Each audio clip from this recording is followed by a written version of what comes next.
الحمدللہ رب العالمین والصلاة والسلام علی سید الانبیاء و اشرف المرسلین وعلی آلہ وصحبہ اجمعین اما بعد فاعوذ باللہ من الشیطان الرجیم بسم اللہ الرحمن الرحیم اقیموا الصلاة وآتوا الزکاة وارکعوا مع الراکعین وقال النبی صلی اللہ علیہ وسلم بني الإسلام على 5 شهادة أن لا إله إلا الله وأن محمدا رسول الله وإقام الصلاة وإيتاء الزكاة والحج وصوم رمضان۔ قابل احترام بزرگوں، عزیز ساتھی اور بھائیوں، اور قابل احترام مائیں، بہنیں اور بیٹیاں، ہمارا آج کا موضوع ہے نماز، قرۃ عینی فی الصلاۃ، میری آنکھوں کی ٹھنڈک نماز میں ہے، اور پھر اس سے متعلق چند ایک موضوعات جو جتنی وقت میں اجازت دے گا وہ آپ کے سامنے پیش کی جائیں گے۔ ابتدا میں یہ بتلانا چاہوں گا کہ انسان کو ہمیشہ ایک ایسے معبود کی تلاش رہی ہے جس کو وہ اپنا مقصود حیات اور اپنی آرزوؤں اور تمناؤں کا مرکز قرار دے سکے۔ یہ پوری انسانیت کی تاریخ اس بات پر گواہ ہے۔ تو جس کے آگے وہ اپنے جذبہ عبودیت کا اظہار کر سکے، اور معبود کی تلاش میں انسان نے طرح طرح کی ٹھوکریں کھائی ہیں، اور وہ مختلف قسم کے فکری اور عملی گمراہیوں میں یا فساد میں مبتلا ہوتا رہا، لیکن اس کے باوجود وہ کبھی بھی اپنے جذبہ عبودیت اور اپنے اندر پائی جانے والی اس خلش مبہم کو، جو ایک معبود کو پانے کے بعد ہی دور ہو سکتی تھی، کبھی بھی ختم کرنے یا بھول جانے پر قادر نہ ہو سکا۔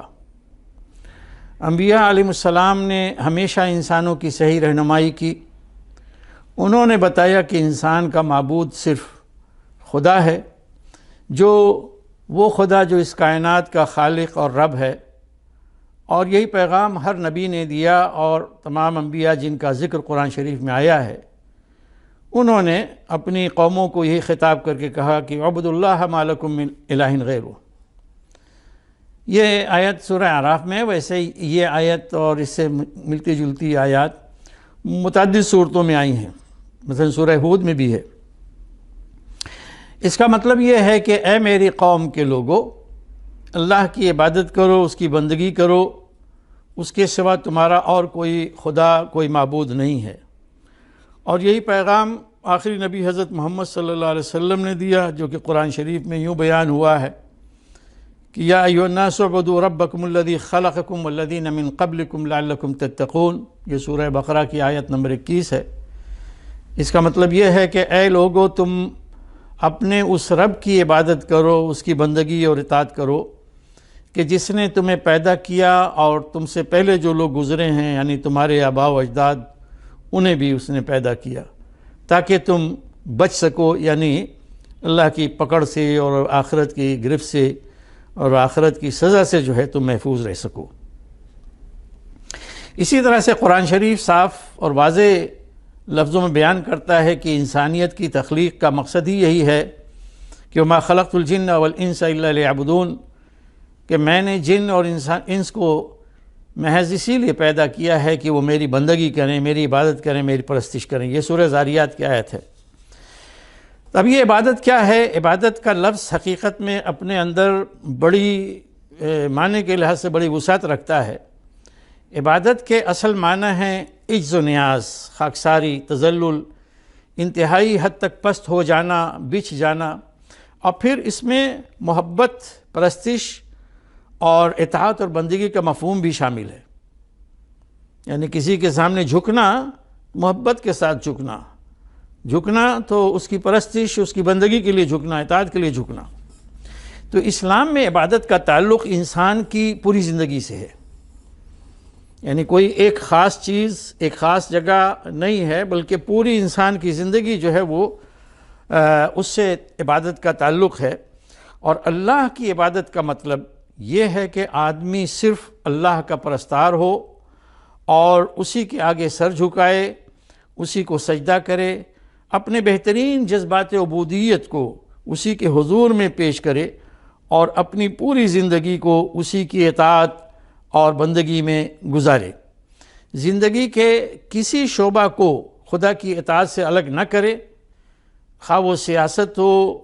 معیشت ہو، معاشرت ہو، ہر ایک چیز اس کے دائرے میں آتی ہے۔ ہماری زندگی روزمرہ یعنی جو بھی کام ہوتے ہیں ہماری زندگی کے تمام دائروں میں، یہ تمام چیزیں حقیقت میں اسی کے دائرے میں آتی ہیں، اسی کے تحت آتی ہیں۔ وہاں پہ اللہ سبحانہ و تعالیٰ کے حکم کی اطاعت کا مطلب ہوتا ہے اس کی بندگی کرنا، اس کی عبادت کرنا۔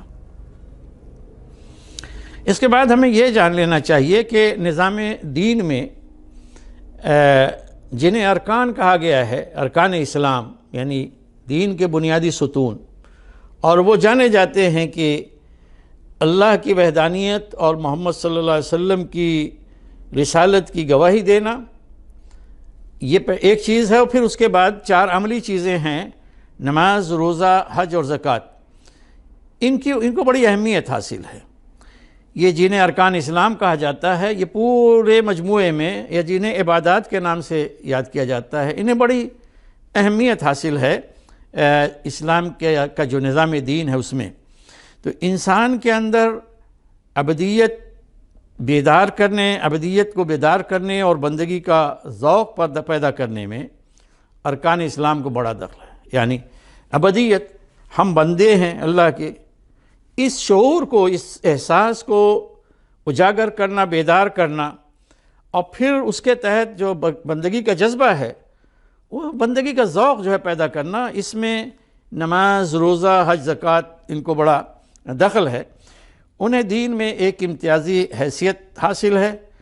انہی ارکان اسلام پر در حقیقت دین کی پوری عمارت کھڑی ہے۔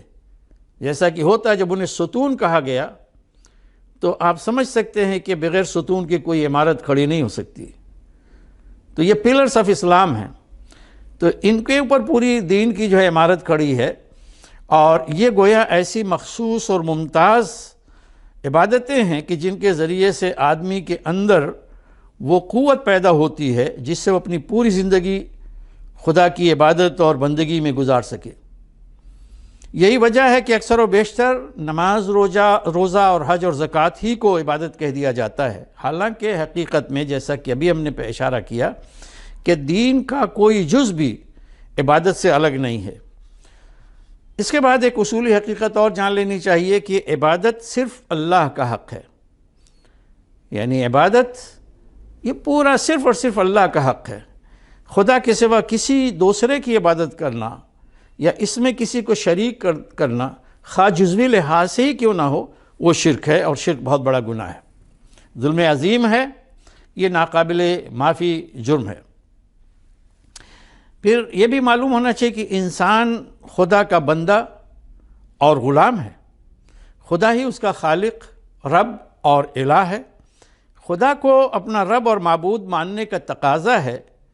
کہ بندہ اپنی زندگی خدا ہی کی اطاعت اور بندگی میں بسر کرے۔ نماز حقیقت میں، جو آج ہمارا موضوع اب اس کی طرف ہم آتے ہیں، کہ نماز حقیقت میں خدا کی عبادت اور اس کی پرستش کا کامل طریقہ ہے۔ نماز میں بندہ بار بار خدا کے سامنے حاضر ہوتا اور اس کے آگے اپنی عاجزی اور بندگی کا اظہار کرتا ہے، اس کے دکھائے ہوئے راستے پر چلنے کا عہد کرتا ہے، اس سے اپنے گناہوں اور کوتاہیوں کی معافی مانگتا ہے۔ خدا اور اس کے بندوں کے حقوق کو پہچاننا اور انہیں ادا کرنا، یہی دین کا حاصل ہے۔ نماز اور زکوٰۃ اسلام کے 2 ایسے بنیادی رکن ہیں جو ان دونوں حقوق کے محافظ اور انسان کو راہ راست پر قائم رکھنے کے ضامن ہیں۔ نماز در حقیقت خوف و خشیت اور محبت و انابت کے ساتھ خدا کی طرف مائل اور اس سے قریب ہونے کا نام ہے۔ نماز میں بندے کو خدا سے ہم کلامی کا شرف حاصل ہوتا ہے، یہ مناجات کا موقع اسے ملتا ہے، وہ مناجات کرتا ہے اپنے رب سے، چپکے چپکے اللہ سے باتیں کرتا ہے۔ نماز ہمارے ایمانی شعور کا اولین فیضان ہے۔ نماز در حقیقت اپنے دل اور جسم کے ذریعے اپنے رب کے سامنے اپنی بندگی اور عبودیت اور اس کی بڑائی اور عظمت کا اظہار ہے۔ نماز خدا کی یاد، اس کے احسانات کا شکر اور حسن ازل کی حمد اور تسبیح ہے۔ یہ ساز دل کا نغمہ، بے قرار روح کی تسکین، فطرت کی پکار اور ہماری زندگی کا ماحصل ہے۔ ہم یہ کہہ سکتے ہیں کہ نماز ہی بندگی ہے، نماز ہی زندگی ہے، نماز ہی سکون ہے، وہی راحت ہے، وہی اطمینان ہے، وہی کامیابی ہے۔ شاہ ولی اللہ دہلوی رحمۃ اللہ علیہ وہ فرماتے ہیں کہ اعلم ان اصل الصلاة ثلاثۃ اشیاء، ان یخضع للہ بقلبہ ویذکر اللہ بلسانہ ویعظمہ غایۃ التعظیم بجسدہ۔ یہ بڑی عمدہ بات انہوں نے مختصر اس کے بارے میں، نماز کے بارے میں بیان فرمائی ہے۔ شاہ ولی اللہ دہلوی علماء جانتے ہیں یہ بہت جلیل القدر عالم ہندوستان میں گزرے ہیں 200 سال 250 سال پہلے۔ ان کا خانوادہ حقیقت میں اس کی بڑی خدمات ہیں۔ شاہ ولی اللہ دہلوی رحمۃ اللہ علیہ کی کتاب حجت اللہ البالغہ، جو پورے عالم عرب، عالم اسلام میں اپنی نوعیت کی ایک منفرد اور مشہور کتاب ہے، اس میں یہ انہوں نے کہا ہے کہ جان لو کہ نماز کی اصل 3 چیزیں ہیں، یعنی اس کی جو روح ہے، اس کی اصل ہے، وہ 3 چیزیں ہیں۔ ایک یہ کہ اللہ کے لیے اپنے دل سے جھکے اور اللہ کو اپنی زبان سے یاد کرے، اور یہ کہ اللہ کی تعظیم کرے، اس کی عظمت کا اظہار کرے، بیان کرے اپنے جسم سے، یعنی گویا انسان کا قلب اور اس کی زبان اور اس کا اعضائے جسم، یہ تمام کے تمام جو ہے اس بندگی میں شامل ہوتے ہیں، تب جا کے یہ نماز بنتی ہے۔ اور ایک چیز یہ بھی جان لینی چاہیے قرآن کی روشنی میں کہ نماز جو ہے وہ ایک عالمگیر حقیقت ہے، یعنی ایک یونیورسل فیکٹ ہے۔ یہ صرف ہمارے انسانوں، ہم جیسے انسانوں ہی کے لیے نہیں ہے، نماز پوری کائنات کے لیے ہے۔ اس میں چرند پرند، حتیٰ کہ جمادات، پہاڑ، دریا سب شامل ہیں۔ اللہ تعالیٰ فرماتے ہیں قرآن شریف میں، ایک جگہ میں آیت سے بیان کرتا ہوں کہ الم تری ان اللہ یسبح له من فی السماوات والارض والطیر صافات کل قد علم صلاته وتسبیحہ واللہ علیم بما یفعلون۔ سورہ نور کی آیت ہے۔ اس کا مطلب یہ ہے کہ تم دیکھتے نہیں کہ اللہ ہی کے لیے تسبیح کرتے ہیں؟ یہاں تسبیح سے مراد وہی ہے، اللہ کی عبادت کرنا، اللہ کی نماز پڑھنا۔ وہ تمام چیزیں جو آسمانوں میں ہیں اور زمین میں ہیں، اور پرندے بھی جو فضاؤں میں ہیں، سب بستہ اڑتے ہوئے، اپنے پروں کو پھیلائے ہوئے، ہر ایک کو اپنی نماز کا پتہ ہے، علم ہے، اور ہر ایک جانتا ہے اپنی تسبیح کو۔ یعنی ہم انسان کو جیسے انسانوں کو بتایا گیا ہے، اسی طرح سے ہر ایک امت کو، ہر ایک قوم کو، ہر ایک مخلوق کو اس کی نماز اور تسبیح اس کو سکھا دی گئی ہے۔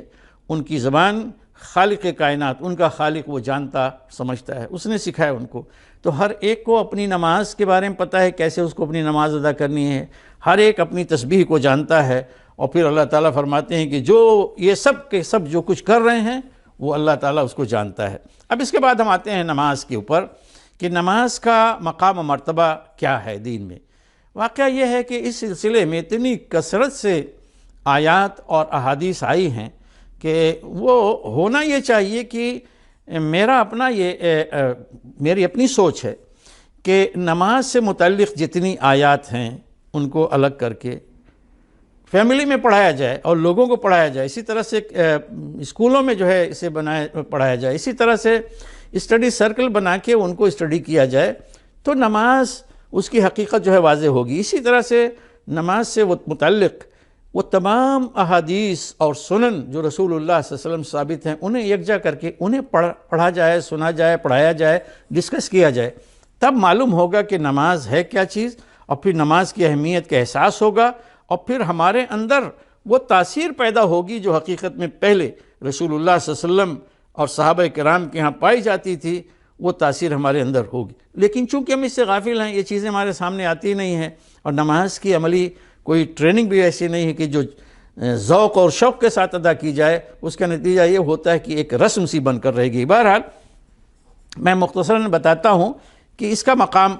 اور مرتبہ کیا ہے نماز کا۔ نماز کے بارے میں کہا جاتا ہے کہ یہ عماد الدین ہے، یعنی دین کا ستون ہے، اور یہ 5 جو ارکان ہیں ان میں سے ایک ہے، اور یہ 5 ارکان وہ ہیں کہ جن کے بغیر ایک مسلمان کی زندگی درست ہو ہی نہیں سکتی، ٹک ہو ہی نہیں سکتی، اور یہ سب سے عظیم جو فرائض ہیں ان میں ان کا شمار ہوتا ہے۔ یعنی ہم پہلے بھی بتلا چکے ہیں کہ یہ ارکان ہیں، پلرس آف ریلیجن ہے، پلرس آف اسلام ہے۔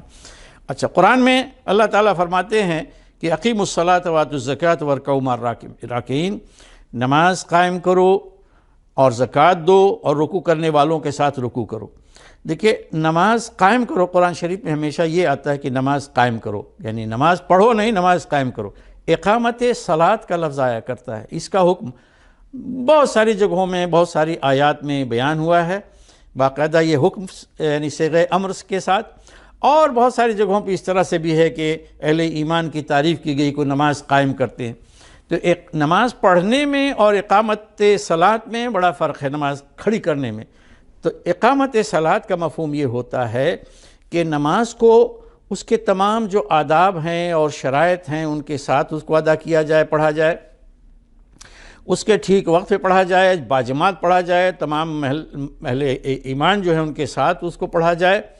اور یہ جو ایک سسٹم بن جائے، گویا مسلمانوں کا جو اجتماعی نظام ہے اس کے مجموعی نظام میں یہ ایک چیز داخل ہو جائے گی، بلکہ یہ حکومت کی ذمہ داریوں میں شامل ہے قرآن کے نقطہ نظر کے لحاظ سے، کہ جب حکومت ہوگی تو اس کی ذمہ داریوں میں یہ بھی ہے کہ وہ اقامت صلاۃ کا اہتمام کرے، بندوبست کرے۔ تو اقامت دین بھی ہے، اقامت صلاۃ بھی، تو نماز قائم کریں اس طرح سے، یہ حکم دیا گیا ہے۔ اور پھر آپ دیکھیں کہ دوسری سورہ، جیسے سورہ فاتحہ کے بعد سورہ بقرہ آتی ہے، وہاں پہ ہدی للمتقین آتا ہے قرآن شریف کے بارے میں، کہ اہل ایمان کے لیے، جو خدا ترس لوگ ہیں ان کے لیے یہ کتاب رہنمائی ہے۔ پھر یہ متقی لوگ کون ہیں، ان کی صفت بیان ہوتی ہے، الذین یؤمنون بالغیب ویقیمون الصلاۃ ومما رزقناہم ينفقون۔ ان کی پہلی جو تعریف ہوتی ہے متقی لوگوں کی، ایمان ہے، وہ غیب میں رہتے ہوئے ایمان رکھتے ہیں، یعنی اللہ کو مانتے ہیں، اللہ پر ایمان رکھتے ہیں، اسی طرح سے تمام غیبی امور جو ہے وہ سب کو مانتے ہیں، اور ایمان کے فوراً بعد گویا ایمان کا جو فوری تقاضا سامنے آتا ہے وہ کیا ہے، وہ یقیمون الصلاۃ، اور نماز قائم کرتے ہیں، اور جو کچھ ہم نے ان کو دیا ہے اس میں سے خرچ کرتے ہیں، یعنی رزق ہم نے جو ان کو عطا کیا ہے اس میں سے خرچ کرتے ہیں۔ قرآن شریف میں واضح لفظوں میں یہ بیان ہوا ہے کہ نماز قائم کرنے والے لوگ کامیاب ہیں، اہل ایمان کامیاب ہیں۔ اہل ایمان جو کامیاب ہیں، جن کی کامیابی کا مژدہ اور خوشخبری سنائی گئی ہے، ان کی جو پہلی صفت آئی ہے وہ نمازی کے سلسلے میں ہے۔ سورہ مومنون میں ہے کہ قد افلح المؤمنون الذین هم فی صلاتهم خاشعون۔ مومن، اہل ایمان فلاح پا گئے، کامیاب ہو گئے، فلاح ان کے حصے میں آئی ہے، کامیاب ہیں۔ کون سے المؤمنون؟ الذین هم فی صلاتهم خاشعون، کہ جو اپنی نمازوں میں خشوع برتتے ہیں۔ ہم خشوع کی آگے چل کے تعریف کریں گے اگر وقت رہا تو۔ خشوع مختصراً یہ کہ جھک کے جو ہے نا، دل کو نرم کر کے، دل میں اللہ سبحانہ وتعالیٰ کا حیبت، اس کا جلال، اس کا جمال، اس کے تصور سے ایک حیبت پیدا ہوتی ہے، اور یہ بھی کہ میں بندہ ہوں، وہ میرا خالق اور مالک ہے، اس تصور سے جو ہے بندے کے اوپر جو عاجزی طاری ہوتی ہے وہ۔ تو الذین هم فی صلاتهم خاشعون، جو اپنی نمازوں میں خشوع برتتے ہیں، عاجزی برتتے ہیں، جو جھکے رہتے ہیں۔ اچھا، اسی جگہ پہ یہ بھی میں آپ کو بتا دوں کہ نماز کی اہمیت جو قرآن سے ظاہر ہوتی ہے، وہ 2 جگہوں پہ قرآن میں اس طرح سے آیات آئی ہیں کہ نماز سے شروع ہوتی ہے بات، یہ بہت بڑی خوبی ہے، پہلی خوبی ہے۔ اس کے بعد جو ہے کئی ایک نیکیاں بیان ہوتی ہیں، اور جہاں پہ ختم ہوتی ہیں نیکیاں، آخر میں پھر نماز آ جاتی ہے۔ گویا نماز اوپر بھی، نیچے بھی، دائیں بھی، بائیں بھی، یہ اس طرح سے جو ہے وہ سیفٹی ان کو فراہم کرنے والی چیز ہے، حفاظت کرنے والی چیز ہے۔ تو آپ دیکھیں کہ سورہ مومنون کی جو آیت ہے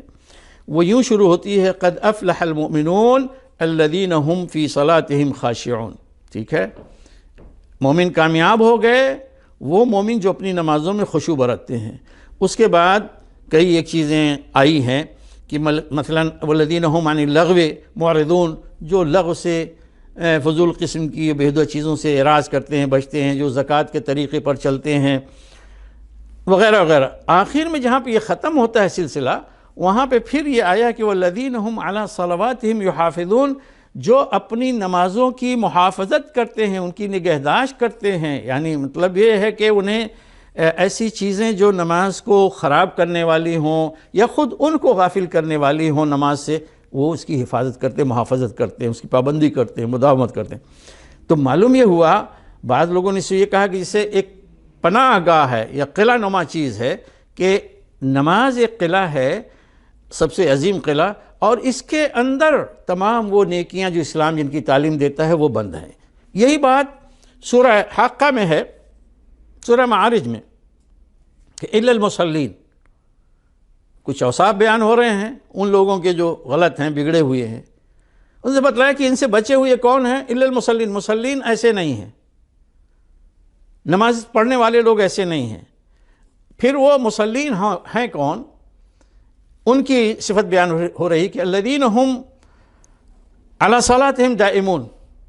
جو اپنی نمازوں میں دوام اختیار کرتے ہیں، مداومت کرتے ہیں، یعنی پابندی کے ساتھ ہمیشہ پڑھتے ہیں۔ یہ نہیں کہ ایک دن پڑھے، دو دن غائب رہے، یا کچھ پڑھ لی نمازیں، کچھ چھوڑ دیں، 2-4 دن پڑھا، 1-2 دن چھوڑ دیا، ایسے بغیر کسی ناغے کے وہ تمام نمازیں ان کو پڑھتے ہیں، اپنے وقت پر ادا کرتے ہیں۔ اور یہ پھر سلسلہ چلتا ہے والذین فی اموالہم حق معلوم للسائل والمحروم، یہ وہ لوگ ہیں مصلین کہ جن کے اموال میں حق ہوتا ہے مانگنے والے کا اور محروم کا، اور جو روز آخرت کی جو ہے تصدیق کرتے ہیں، جو عذاب سے جو ہے وہ ڈرتے ہیں، وغیرہ وغیرہ، اس طرح سے نیکیاں بیان ہوئی۔ آخر میں جہاں پہ ختم ہوتی ہے بات، وہاں پہ پھر آیا ہے کہ والذین ہم علی صلاتہم یحافظون، جو اپنی نماز کی محافظت کرتے ہیں، بچاتے ہیں۔ گویا بڑے حریص ہوتے ہیں کہ ان کی نماز خراب نہ ہونے پائے، بگڑنے نہ پائے،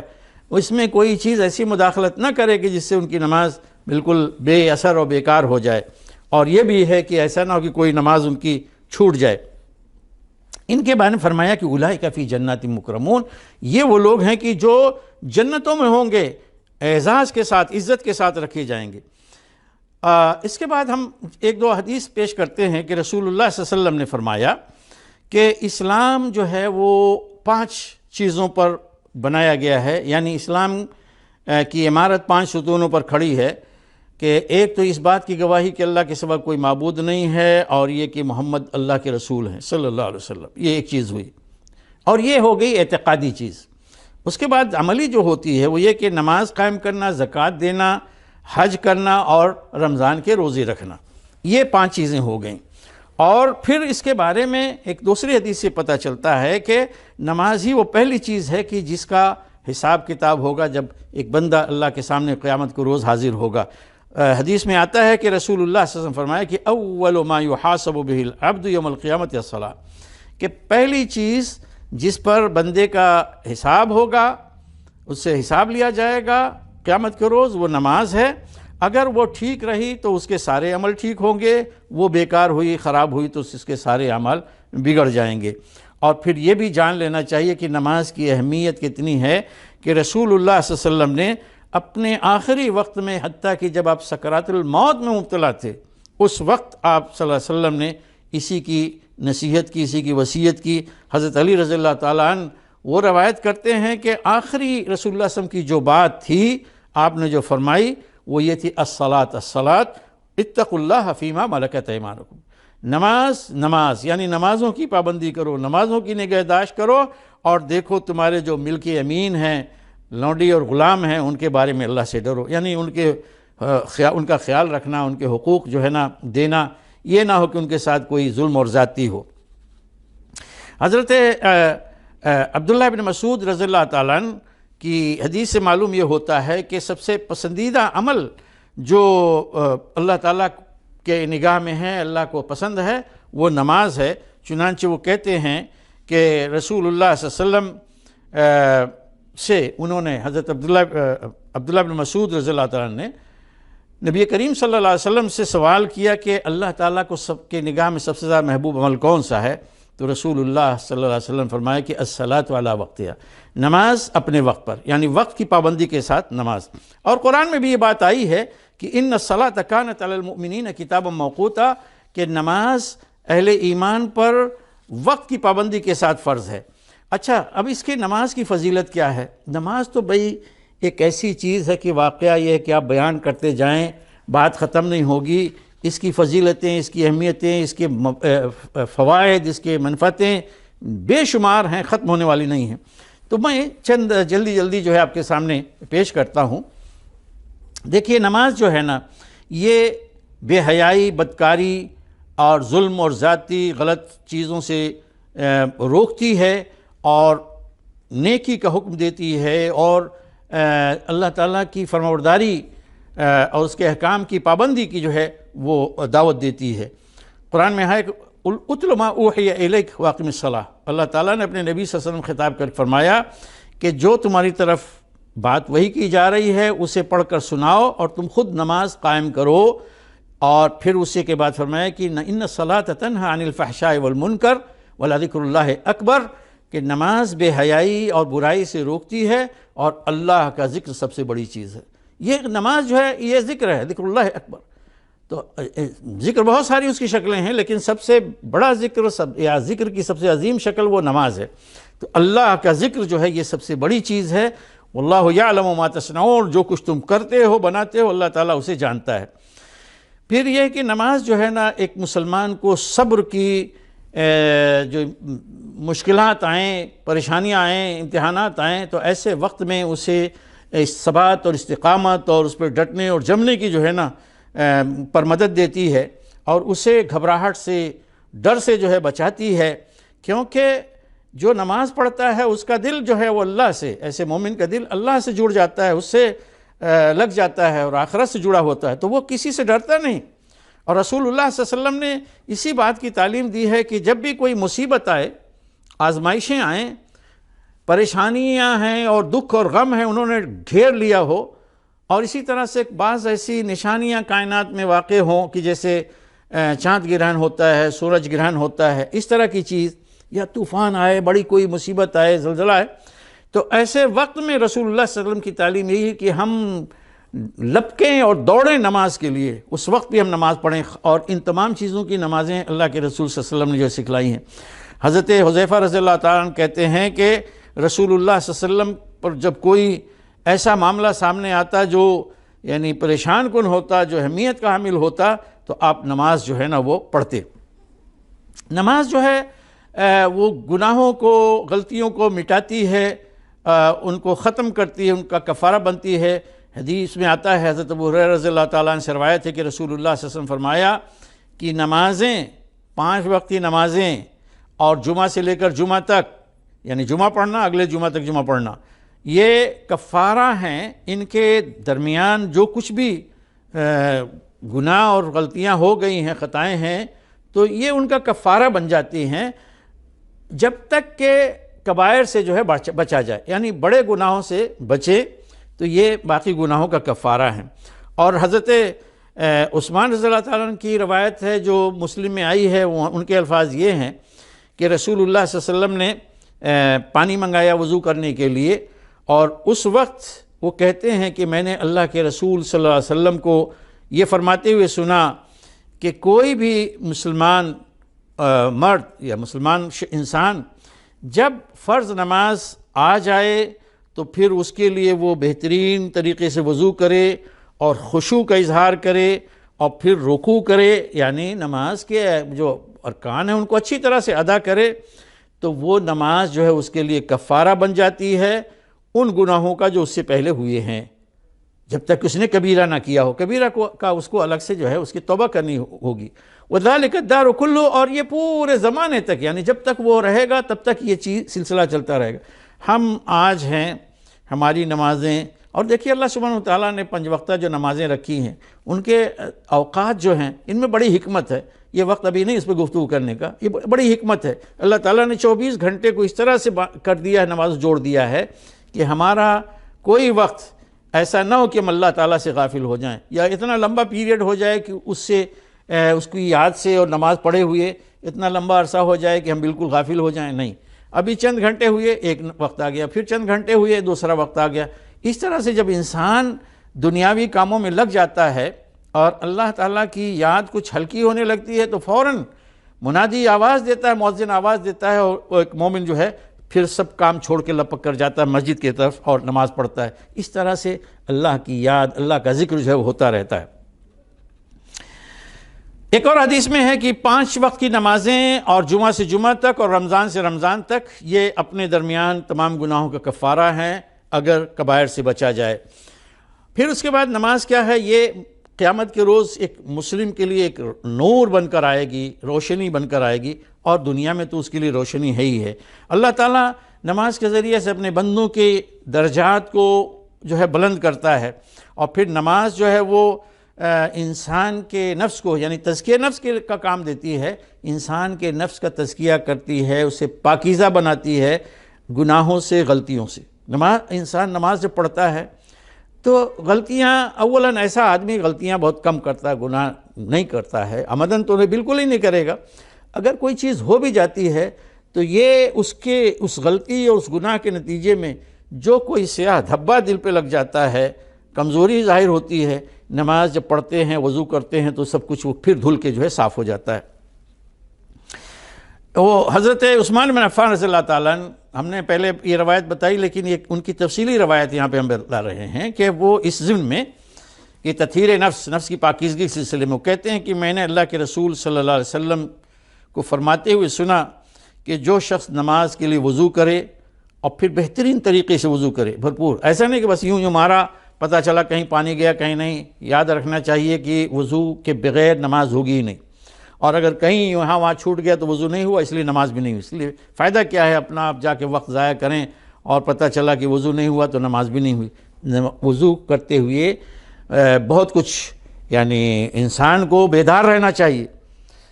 ایک تو یہ ہے کہ صحیح ڈھنگ سے وضو کرنا ہے، دوسرے کہ وضو کے سلسلے میں جو اللہ کے رسول صلی اللہ علیہ وسلم فرمایا ہے وہ یہ کہ یہ گناہ، جب انسان وضو کرتا ہے تو گناہ اس کے جو ہے نا دھل کے گرتے ہیں، ہم اپنی آنکھوں سے دیکھ نہیں سکتے لیکن وہ تمام گناہ جو ہے گرتے ہیں۔ تو اچھی طرح سے وضو کر کے جب وہ نماز کے لیے، پھر فرض نماز کے لیے چلتا ہے، چل کر جاتا ہے اور پھر لوگوں کے ساتھ یا جماعت کے ساتھ یا مسجد میں نماز پڑھتا ہے تو اللہ تعالیٰ اس کے گناہوں کو بخش دیتے ہیں۔ اور نبی کریم صلی اللہ علیہ وسلم نے فرمایا کہ دیکھو، ذرا سوچو کہ اگر کوئی شخص ہے، اس کے گھر کے دروازے کے سامنے نہر بہہ رہی ہو، جہاں پہ وہ روزانہ 5 مرتبہ غسل کرے، نہائے، تو کیا اس کے اوپر کچھ گندگی، کوئی میل کچیل باقی رہے گا؟ تو لوگوں نے کہا کہ نہیں اللہ کے رسول، ایسا تو کچھ نہیں، اس کے کوئی میل کچیل باقی نہیں رہے گا۔ تو آپ صلی اللہ علیہ وسلم فرمایا تو یہی مثال ہے 5 وقت کی نمازوں کی کہ اللہ تعالیٰ ان کے ذریعے سے خطاؤں کو مٹا دیتا ہے۔ یہ امام مسلم نے اپنی صحیح مسلم میں جو ہے یہ روایت نقل کی ہے۔ اور یہ بھی فرمایا رسول اللہ صلی اللہ علیہ وسلم نے کہ کیا میں تمہیں وہ چیز نہ بتاؤں کہ جس کے ذریعے سے اللہ غلطیوں کو اور گناہوں کو مٹاتا اور درجات کو بلند کرتا ہے؟ صحابہ کرام نے کہا کہ جی ہاں اللہ کے رسول صلی اللہ علیہ وسلم فرمائیے۔ تو آپ صلی اللہ علیہ وسلم فرمایا کہ دیکھو، ناپسندیدگی کے باوجود یا تکلیف کے باوجود اچھی طرح سے وضو کرنا۔ اس کا مطلب یہ ہے کہ مثال کے طور پر جیسے رمضان، یہ سردیوں کا موسم ہے، ہمارے یہاں تو بڑا اللہ کا شکر ہے اور اس پہ شکر ادا کرنا چاہیے کہ ساری چیزیں یہاں پہ موجود ہیں اور گرم پانی جو ہے نا وہ فوراً ملتا ہے اور کوئی پریشانی نہیں ہوتی۔ لیکن وہ جگہیں ہیں کہ جہاں پہ انتہائی سرد پانی ہوتا ہے اور کوئی گرم کرنے کا کوئی طریقہ نہیں ہے، کوئی گنجائش نہیں، اسی ٹھنڈے پانی سے جو ہے وضو کرنا ہے۔ تو جو یہ اس کو مکارہ کہا جاتا ہے، کس کو پسند ہے وہ چیز؟ تو ناپسندیدگی کے باوجود اچھی طرح سے وضو کرنا، اور اسی طرح سے زیادہ قدموں کو بڑھانا مسجد کی طرف، یعنی پیدل چل کے جاتے ہیں تو آپ کے قدم جتنے زیادہ ہوں گے چلیں گے اتنے زیادہ ثواب ہوگا۔ اور پھر نماز کے بعد نماز کا انتظار یعنی ہوتا ہے، جیسے مثال کے طور پر عصر کی نماز پڑھ کے مسجد میں بیٹھ گئے، مغرب کی نماز پڑھ کے بیٹھ گئے عشاء کا انتظار کرتے ہوئے، تو نماز کے بعد نماز کا انتظار کرنا، فرمایا کہ فذالکم الرباط فذالکم الرباط، یہی رباط ہے، وہی رباط ہے۔ رباط جانتے ہیں کیا چیز ہوتی ہے؟ رباط کے معنی اصلاً ہوتے ہیں کہ سرحدوں پہ فوجی بیٹھ کے اسلامی ملک کی سرحدوں کی حفاظت کے لیے جو رات میں جاگتے ہیں اور اپنی آنکھیں کھلی رکھتے ہیں، اس کو رباط کہا جاتا ہے، اور یہ بہت بڑی نیکی، بہت بڑا ثواب کا کام ہے، اس کو کہا رباط۔ اور پھر اس کے بعد میں کہ یہ جو نماز ہوتی ہے اس میں ادا کر کے حقیقت میں ایک مومن جو ہے وہ ٹریننگ حاصل کرتا ہے تاکہ نماز کے باہر اللہ تعالیٰ کے جو احکام ہیں ان کو اپنی زندگی میں نافذ کر سکے، ان پہ زندگی کے تمام امور کو اللہ کے حکم کے مطابق انجام دے سکے۔ اور پھر یہ کہ نماز جو ہے وہ جنت میں داخل ہونے کا سبب ہے۔ حضرت رسول اللہ صلی اللہ علیہ وسلم نے فرمایا، یہ حضرت ربیعہ بن کعب جو ہے نا وہ روایت کرتے ہیں، اسلمی وہ ہیں، اسلم قبیلے سے، وہ کہتے ہیں کہ میں رسول اللہ صلی اللہ علیہ وسلم کے پاس رہتا تھا، تو یعنی رات میں ان کے وقت میں گزارتا تھا، کسی وقت تھا رہا ایسا، تو کہہ رہے ہیں میں ان کے پاس وضو کا پانی لے کر آیا اور ان کی ضرورت کی چیزیں لا کے دیں، تو رسول اللہ صلی اللہ علیہ وسلم نے ایک روز فرمایا کہ سل، مانگو کیا مانگتے ہو؟ تو میں نے کہا، وہ کہتے ہیں میں نے کہا کہ میں آپ سے جنت میں آپ کی رفاقت کا، آپ کی صحبت کا سوال کرتا ہوں۔ تو انہوں نے کہا، رسول اللہ صلی اللہ علیہ وسلم فرمایا کہ اب غیر ذالک، اور بھی کچھ؟ تو انہوں نے کہا نہیں بس یہی ہے اللہ کے رسول صلی اللہ علیہ وسلم، ذالک ہوا ذالک، بس یہی۔ تو آپ صلی اللہ علیہ وسلم فرمایا کہ تو ٹھیک ہے، فَعِنِّي عَلَىٰ نَفْسِكَ بِكَثْرَةِ السُّجُودِ، تو تم ایسا کرو کہ میری مدد کرو کثرت سجود سے۔ مطلب یہ کہ نماز کثرت سے پڑھو۔ کثرت سے پڑھنے کا مطلب یہ ہے کہ فرض نمازوں کے ساتھ ساتھ نوافل کا بھی اہتمام کرو، اس طرح سے میری مدد کرو تاکہ ہم دونوں وہاں پہ ایک ساتھ رہیں جنت میں۔ اور پھر سب سے بڑی بات یہ ہے، نماز کے جو فضیلتیں ہیں ان میں سے یہ بندے کے تعلق کو اپنے رب کے ساتھ جو ہے مضبوط بناتی ہے، اور اللہ کی عبادت میں، بندگی میں، ہماگیر بندگی، ہمہ جہت بندگی، اس میں اس کو ثابت قدم رکھتی ہے اور درست زاویے پر رکھتی ہے۔ اب اس کے بعد ایک جو خطرہ ہے میں اس کی طرف اشارہ کرتا ہوں کہ دیکھیے شیطان جو ہے نا وہ تو ہمیشہ ہر وقت مسلمان جو ہے ایک مسلم کو، مومن کو بہکانے کی اور غلانے کی کوشش کرتا ہے۔ وہ اسے نماز سے بھی جو ہے وہ روکنے کی کوشش کرتا ہے، اس لیے کہ وہ جانتا ہے کہ اگر مومن نماز سے اس نے رخ موڑ لیا، منہ موڑ لیا، تو پھر دین کے باقی جو احکام ہیں ان سے بھی منہ موڑ لے گا بآسانی۔ اور اس لیے کہ جس کی نماز نہیں ہوگی اس کا کوئی دین ہی نہیں ہے، یعنی نماز کے بغیر دین کا تصور نہیں ہو سکتا۔ یہ آج کے مسلمانوں کا رویہ جو اکثریت ہے وہ نماز کو جانتی بھی نہیں ہے، مسجد کے قریب بھی نہیں جاتی ہے، اس کے باوجود مسلمان بنے ہوئے ہیں، لیکن ان کو معلوم ہونا چاہیے کہ فَإِنَّهُ لَا دِينَ لِمَنْ لَا صَلَاةَ لَهُ، جو نماز ہی نہیں پڑھتا، جس کی نماز نہیں، اس کا کوئی دین نہیں، نہ اس کا اسلام میں کوئی حصہ ہے۔ تو شیطان جو ہے وہ آتا ہے بار بار ایک مسلمان کو جو ہے وہ نماز سے پھیرنے کے لیے مختلف طریقے وہ بہکانے کے استعمال کرتا ہے۔ اگر اس کو کلیتاً وہ روکنے سے کامیاب ہو جاتا ہے تو اس راہ میں ہر وہ چیز جو ممکن ہوتی ہے وہ خرچ کرنے کے لیے تیار ہوتا ہے، اور اگر اسے روک نہیں سکا، یعنی نماز سے اسے روک نہیں سکا، تو پھر وہ دوسرے طریقے سے ہیلے جو ہے اختیار کرتا ہے، چالیں چلتا ہے کہ نماز سے پھر وہ کم سے کم اس کو جماعت سے روکے۔ جماعت کا بہت بڑا جو ہے وہ جماعت کے ساتھ نماز پڑھنا، اس کا بہت بڑا ثواب ہے۔ تو اب نماز سے نہیں روک سکا تو باجماعت نماز سے روکے، اور پھر اس کو جو ہے اسی طرح سے اپنے وقت پر نماز کی ادائیگی سے جو ہے اسے روکے کہ ابھی بڑا ٹائم ہے، چھوڑو بعد میں پڑھ لینا، اکیلے پڑھ لینا۔ اور اگر اسے جماعت سے نہیں روک سکتا ہے اور وقت سے نہیں روک سکتا ہے تو پھر اسے اگر سویا ہوا ہے مثلا یا کہیں کسی پہ ہے تو اس کے اوپر ایک سستی، لیزینس جو ہے نا وہ طاری کر دیتا ہے، ابھی پڑے رہو، ابھی سوئے رہو، اور پھر اس طرح سے مسجد میں حاضری جو ہے وہ تاخیر ہو جاتی ہے، یہاں تک کہ نماز کا کچھ حصہ یا پورا حصہ یا جو سبقت ہے، جلدی پہنچنے کا جو ثواب ہے، اس سے جو ہے محروم کر دیتا ہے۔ اور تو آج جو ہے نا صورتحال جو نماز پڑھنے والے لوگ ہیں ان میں اکثریت کا یہی حال ہے، اور کتنے تو ایسے ہیں کہ جو مسجدوں کے پاس پڑوس میں رہنے والے ہیں لیکن مسجدوں میں نہیں جاتے، نماز نہیں پڑھتے، یا وہ کبھی گئے تو بعض کسی نماز کے لیے اور اکثر کے چھوڑ دیتے ہیں۔ اور بہت سارے لوگ تو ہیں کہ جو مساجد میں بالکل پہنچتے ہی نہیں یا بہت ہی تاخیر سے پہنچتے ہیں، اور امام کے ساتھ وہ نماز نہیں جو ہے پڑھ پاتے۔ تو یہاں پہ سوچنا چاہیے کہ سب کچھ ہوتے ہوئے اور مسجد سے قریب رہتے ہوئے تمام آسانیاں موجود ہیں، اس کے باوجود اگر نماز چھوٹتی ہے تو پھر یعنی کیا ہم جواب دیں گے، ہمارا عذر کیا ہوگا اللہ کے ہاں۔ تو آج کل ہماری حالت نماز کے بارے میں واقعہ کی بہت بری ہے۔ نماز کا جو وزن ہے وہ ہماری نگاہوں میں ختم ہو گیا ہے، ہم اس میں بڑے تساہل سے کام لینے لگے ہیں، اور پیچھے رہ جانا ایک عام سی، ایک بڑی معمولی سی چیز رہ گئی ہے کہ کوئی اس پہ جو ہے نا وہ ٹوکتا روکتا نہیں ہے۔ گھر کا گھر کبھی ایسا ہوتا ہے کہ مسجد میں نہیں پہنچتے، اور یہ بھی ہے کہ اگر کوئی جاتا ہے تو اکثریت نہیں جاتی، تو بہت برے حالات ہیں۔ حالانکہ ہم اگر قرآن شریف کا مطالعہ کریں اور حدیث کا مطالعہ کریں تو ہمیں معلوم یہ ہوتا ہے کہ نماز کسمسائے ہوئے